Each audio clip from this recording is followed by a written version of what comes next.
Buenos días, señores. Hoy, la etapa de hoy, Lubián-Requejo, 28 kilómetros. Las 6 de la mañana salimos. Las 7 y 20 de la mañana, 1 hora y 20 entrando en Remensal. ¿Cuántos kilómetros?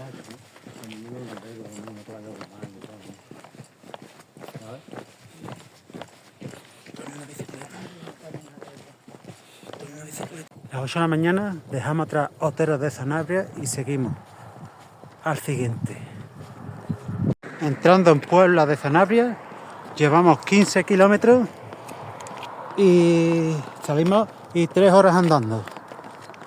Vamos a ver qué nos encontramos en este pueblo.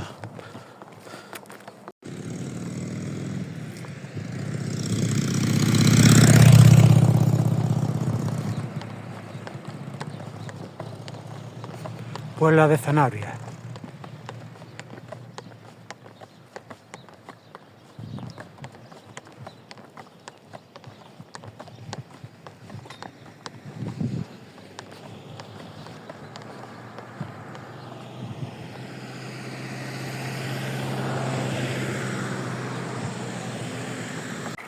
Mira, mamá, el agua corre por la fuente de los 4 caños. Mira, 1, 2, 3 y 4. Está guapo, Entrando en un bosque de robles otra vez.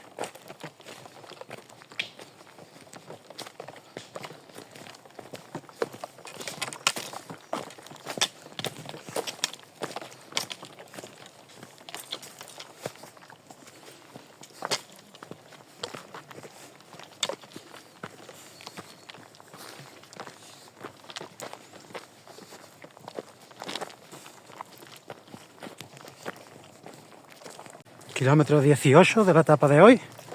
Las 10 menos 20 por este bosque de robles. Y nos quedan 10 kilómetros para terminar la etapa. Seguimos.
Bueno, llegando al albergue, etapa terminada, las 12 y 25, albergue de peregrinos, y hay algunos peregrinos y vamos a ducharnos y para adelante. Entrando en el albergue.